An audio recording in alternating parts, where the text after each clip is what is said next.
iones y la fuerza que los mantiene unidos. Nuestro mundo moderno está caracterizado por un amplio sentido por los productos que obtiene la química. Y también nuestro futuro coloca a esta ciencia ante tareas decisivas.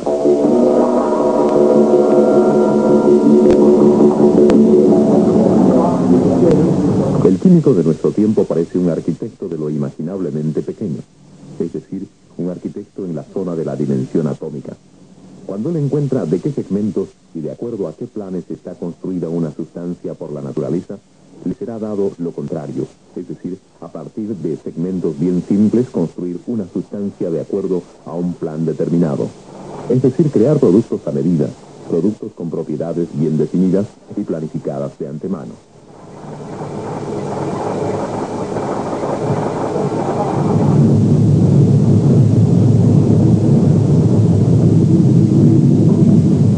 En el capítulo anterior, vimos el método para demostrar la existencia y el orden de pequeñísimas partículas atómicas en la materia, aplicado a una de las sustancias más conocidas de la vida diaria, la sal común.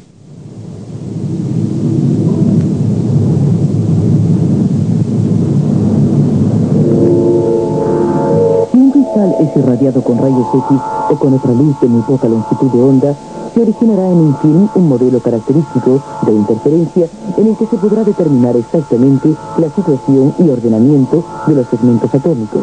Las distancias entre esos segmentos entre sí tienen que encontrarse en el otro tamaño de las longitudes de onda de los rayos empleados, es decir, alrededor de 10 millonésimos de milímetro.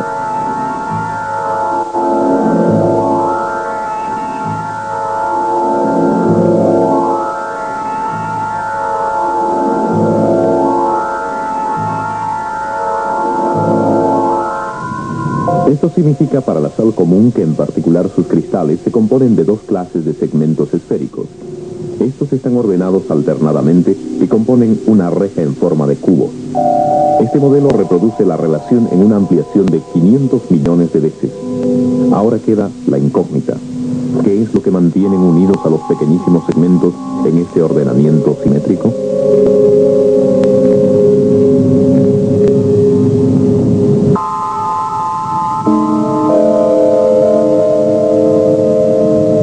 Cuando dos cuerpos se mantienen juntos es porque actúa una fuerza aglutinante. Si se quiere separar los cuerpos uno de otro, debe aplicarse una fuerza superior y así superar lo que los une.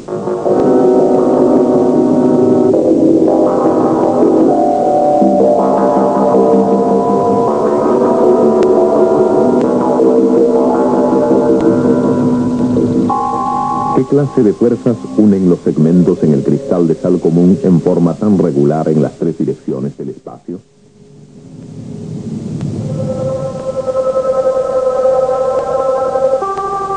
Se puede suponer de las partículas atómicas en el cristal de sal común que entre átomos de distinta clase actúan fuerzas de atracción.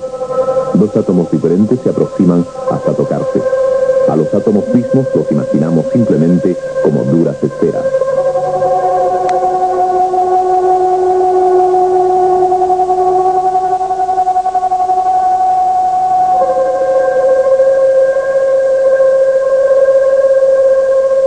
Entre átomos de la misma clase, en cambio, deben actuar fuerzas que se repelen.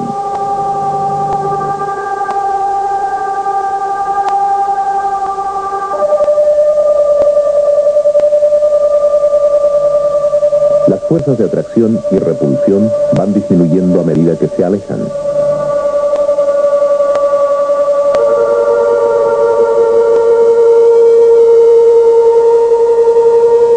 ¿Qué sucederá cuando varios átomos de las dos clases se juntan?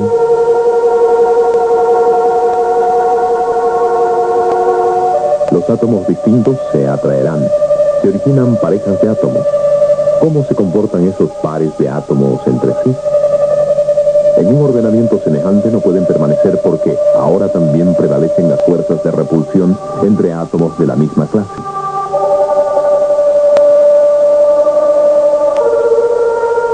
En este ordenamiento, en cambio, las parejas se atraen mutuamente. Y así debe continuarse. Siempre se aproximan lo más posible los átomos distintos. Por último, se formará un orden del espacio.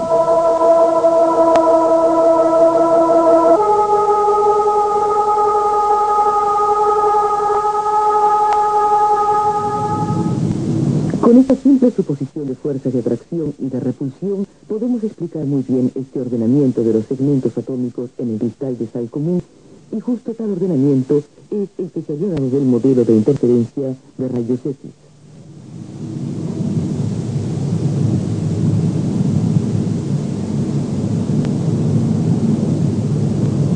Ahora se comprende por qué los cristales de sal común pueden ser más grandes o más pequeños, pero siempre tienen la simple forma de cubos.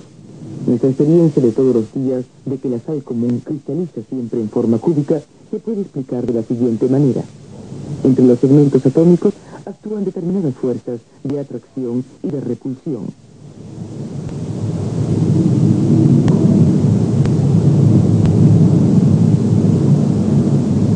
Pero ¿en qué se basan esas fuerzas para actuar de modo que unidas a ciertos segmentos se atraen y con otros se repelen? Observemos nuestra vida diaria a ver si descubrimos casos parecidos de atracción y repulsión.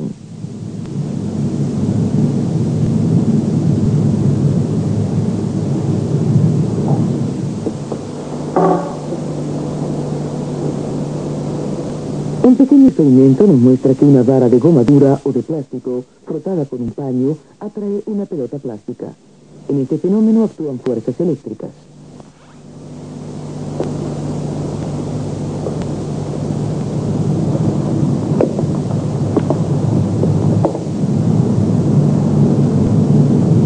Nuestra pregunta es ahora, ¿podrían también existir aquí fuerzas eléctricas que actúan para que segmentos atómicos se atraigan o se rechacen?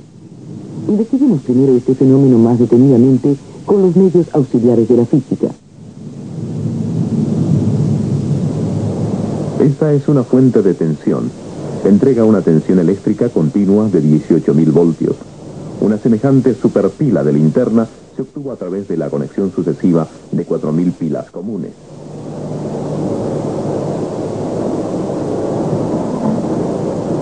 Con más comodidad se recibe la alta tensión de un aparato así que será simplemente conectado a la red de alumbrado. Como en toda fuente de tensión hay dos polos. Para diferenciar son denominados como negativo y positivo.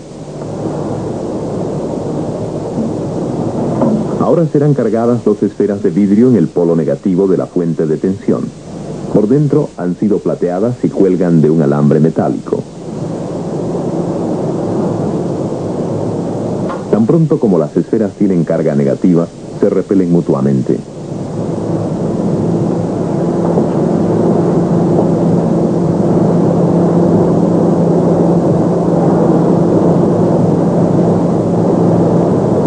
Observemos si las esferas también se rechazan cuando ambas son cargadas positivamente.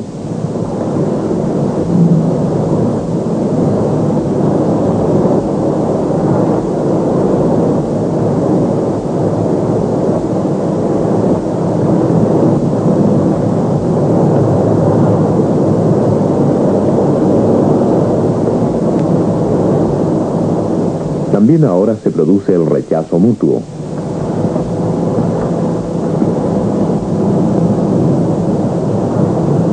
Para el próximo experimento se cargará una esfera positiva y la otra negativamente.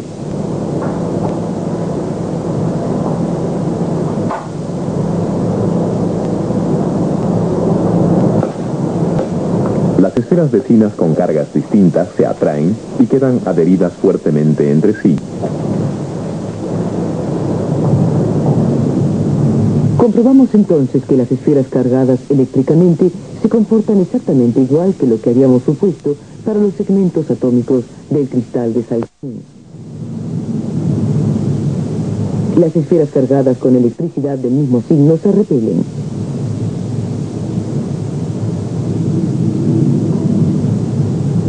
Las que poseen cargas distintas se atraen. Quiere decir que en principio podemos imaginar que en la estructura reticulada de la sal común, una clase de los segmentos atómicos está cargada positiva y la otra negativamente.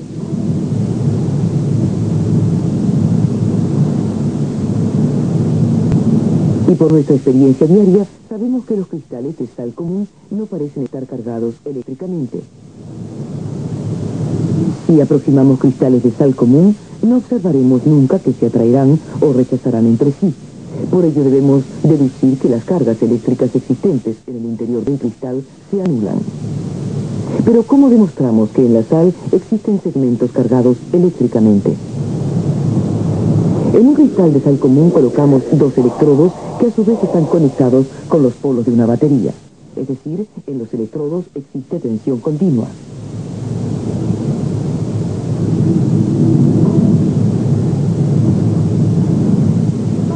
¿Cómo se comportarán bajo la influencia de esta tensión los supuestos segmentos atómicos que componen el cristal? ¿No tendrían que ser atraídos los segmentos cargados negativamente por el electrodo positivo y las partículas positivas por el electrodo negativo?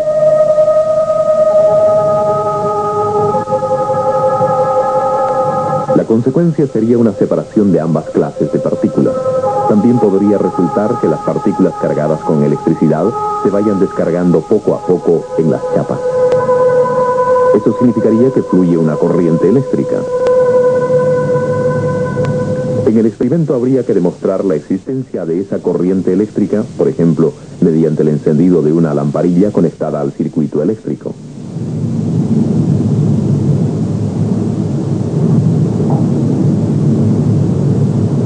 Llevemos a cabo el experimento. Si bien se ha realizado la conexión eléctrica a ambos electrodos, no se encienden las lamparillas ni ocurre nada, ni en el cristal, ni en ambos electrodos. ¿Cuál será el motivo? En primer término, con un cable vamos a poner en cortocircuito a los dos electrodos. De inmediato se prenden las lamparillas, es decir, hay tensión.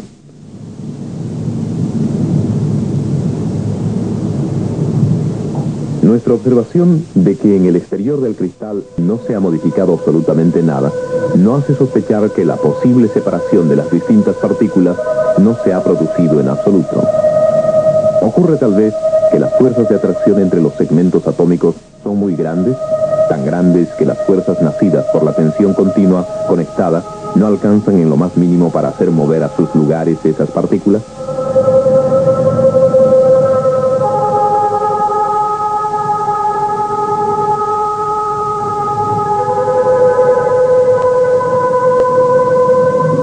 Algo parecido a esto puede uno imaginarse acerca del interior de un cristal de sal en temperaturas medias. Igual que en todas las sustancias consistentes, los segmentos atómicos no están nunca en paz, sino que vibran chocando unos contra otros.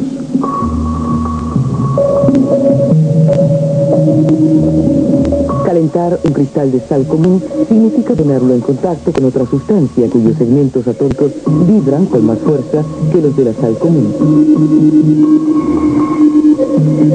Los átomos del contorno más cálido, que vibran con más fuerza, golpean los segmentos atómicos del cristal.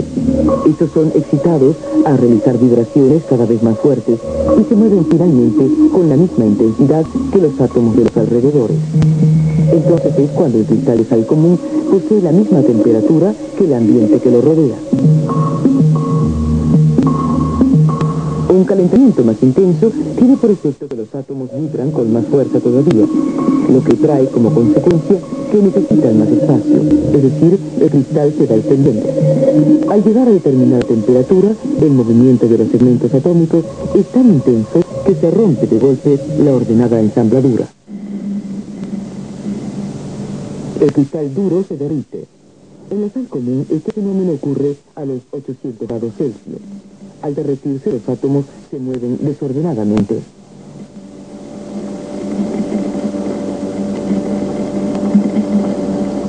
¿Se logrará ahora separar en un campo eléctrico a las dos diferentes clases de partículas? En el experimento siguiente trataremos de comprobarlo. El dispositivo de ensayo se compone de una estufa calentada eléctricamente e instrumentos que señalan la temperatura, la intensidad de corriente y la tensión. La sal común se encuentra en un tubo en U de cuarzo de elevado punto de fusión. Para rebajar la alta temperatura de fusión se agrega a la sal común otra clase de sal. Con eso se logra que la temperatura de fusión sea ya de 600 grados centígrados. A esa temperatura la mezcla de sales comienza a derretirse.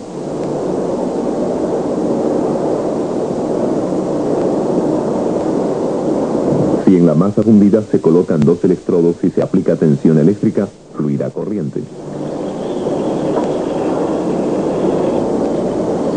En ambos electrodos, una barra de carbón como ánodo y un alambre de hierro como cátodo, se producen fenómenos durante los cuales parecería que se conforman nuevas sustancias. Al parecer, los segmentos de la sal común en la masa fundida, cargados eléctricamente, que se llaman iones, se dirigen a los electrodos y allí se descargan.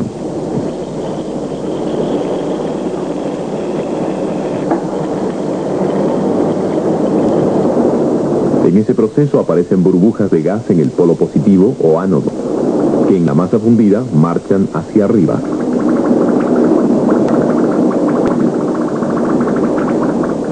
En el electrodo cargado negativamente, el cátodo, aparecen gotitas metálicas que brillan con color plateado. En esta instalación, una empresa química suiza realizó en 1928 la primera electrólisis de sales fundidas. La masa fundida se encontraba en grandes recipientes de hierro y las placas de los electrodos estaban compuestas de hierro y grafito.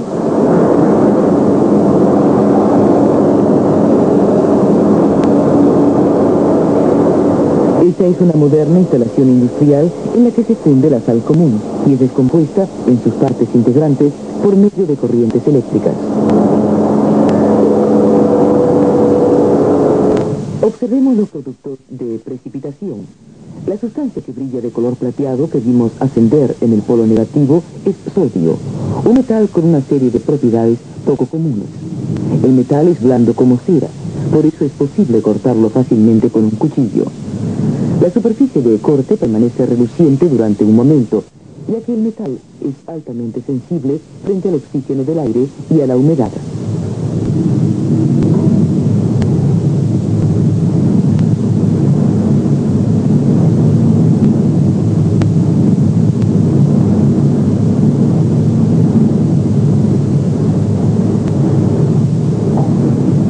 Su peso específico es sorprendentemente pequeño. Este bloque considerable pesa apenas un poco más de medio kilo.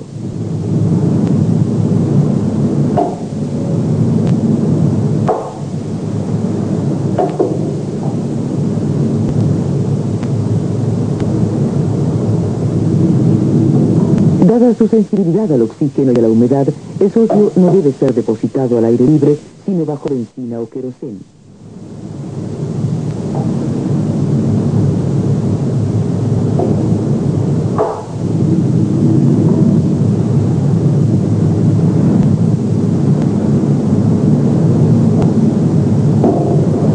En el polo positivo habíamos observado que ascendían burbujas de gas.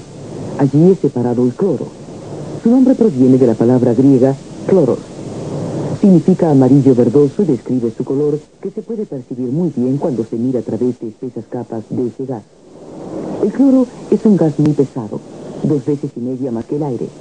De allí es que llena los recipientes desde abajo y desaloja poco a poco al aire. Es muy venenoso y de efectos muy cáusticos.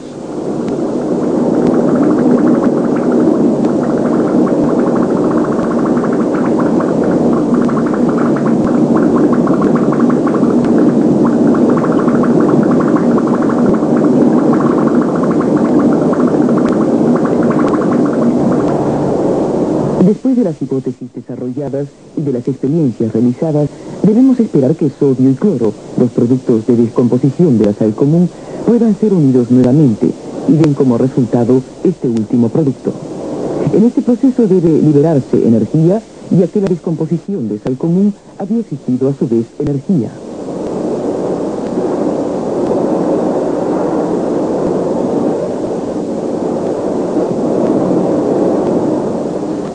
El sodio reacciona con el cloro a temperatura normal solo después de cierto tiempo.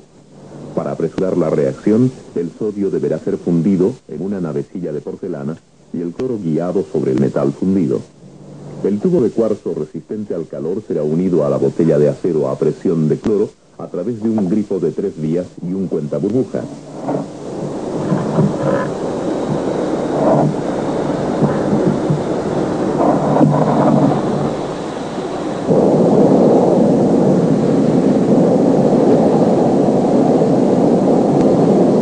Primero el cloro es desviado por el grifo de 3 vías y se lo hace inocuo hasta que el sodio en la navecilla de porcelana se fusione totalmente.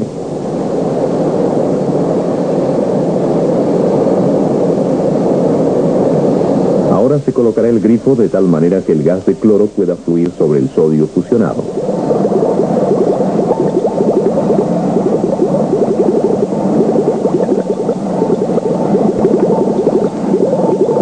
La reacción química entre sodio y cloro se produce en forma extremadamente intensa y con producción de calor y luz.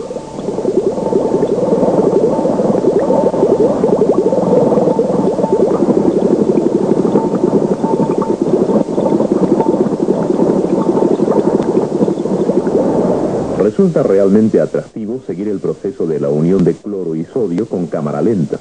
Para ello se pone un trozo de metal de sodio bajo temperatura normal en una atmósfera de cloro.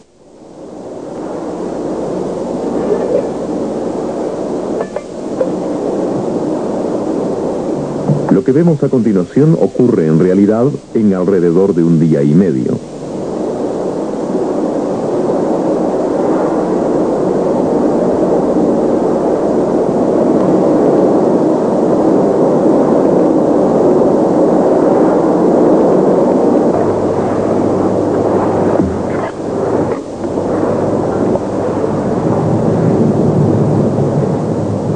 El resultado es nuevamente sal común. Ahora podemos disolverla en agua, tomar un cristal y llevar a cabo un modelo de interferencia de rayos X. Obtendremos el conocido modelo de puntos.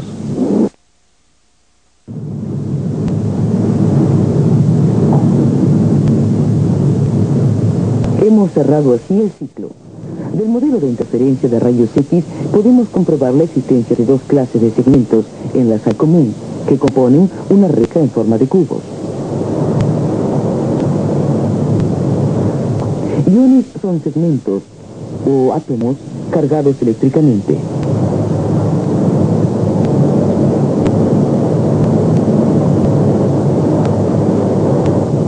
Los iones de sodio están cargados con electricidad positiva.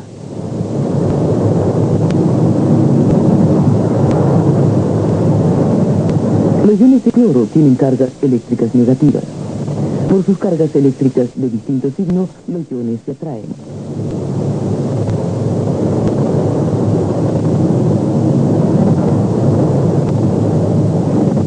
La consecuencia de ello es el ordenamiento característico de los iones en una reja cristalina en forma de cubos.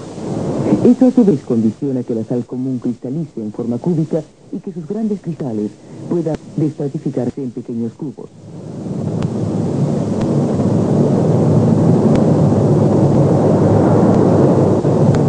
En el cristal, intensas fuerzas eléctricas mantienen a los iones firmes en sus lugares. Eso explica por qué la sal común se derrite solo ante temperaturas tan elevadas. Los iones comienzan a moverse libremente solo en la masa fundida. Bajo la influencia de la tensión conectada, comienzan a moverse en dirección a los electrodos. Los iones de cloro hacia el ánodo, los de sodio al cátodo. Los iones se descargan en los electrodos. Se separan el sodio del cloro. Así como la sal común, muchas otras sustancias están integradas también por segmentos cargados, unidos entre sí por iones. Esas sustancias se llaman sales.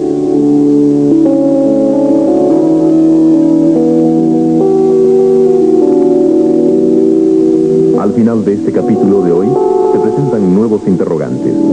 Pudimos descomponer la sal a través del método de la electrólisis en sodio metálico y cloro gaseoso.